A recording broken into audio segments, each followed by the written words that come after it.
40 ans de ce système, je pense qu'aujourd'hui, on a compris que l'État nous maintient dans un certain niveau de dépendance vis-à-vis de lui. Je vous pose la question et je nous pose la question à nous tous. Avons-nous déjà vu une collectivité d'État, que ce soit la Nouvelle-Calédonie, la Réunion, la Guyane, la Martinique, etc., pleinement se développer dans le cadre de la République française, dans ce système de pays d'outre-mer?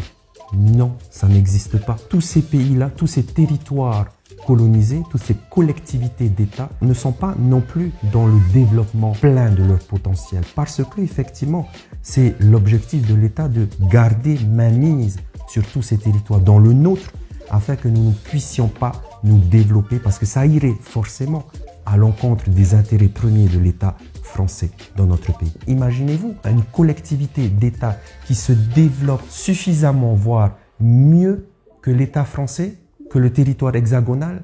Ça ne se fera jamais parce que justement c'est la situation coloniale qui le veut. La résolution 1514 de l'ONU le dit clairement. Le colonialisme est un frein au développement économique et social de tout territoire colonisé. C'est pas nous qui le disons, c'est les Nations Unies. Et donc, quand on fait ce constat-là, on se dit bien que forcément il y a quelque chose qui ne fonctionne pas dans ce système-là. Et c'est pour ça que nous avons toujours prôné l'indépendance.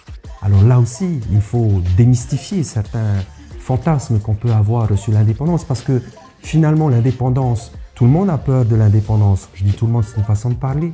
Les gens ont peur de l'indépendance parce que les gens ont été ancrés dans la peur de l'indépendance. Parce que les gens ont subi pleinement la politique de la peur autour de l'indépendance. Les politiques de notre pays ont distillé la peur dans notre peuple autour de la question de l'indépendance. L'indépendance, c'est la misère.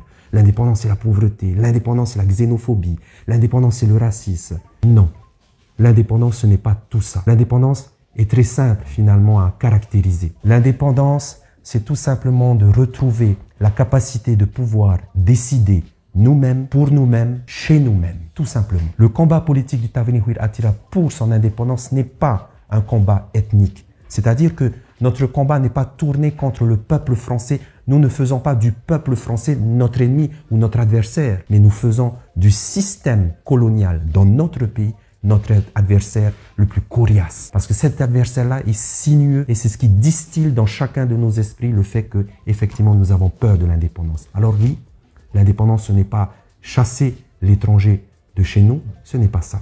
L'indépendance, c'est de pouvoir décider nous-mêmes pour nous-mêmes, chez nous-mêmes, tout simplement.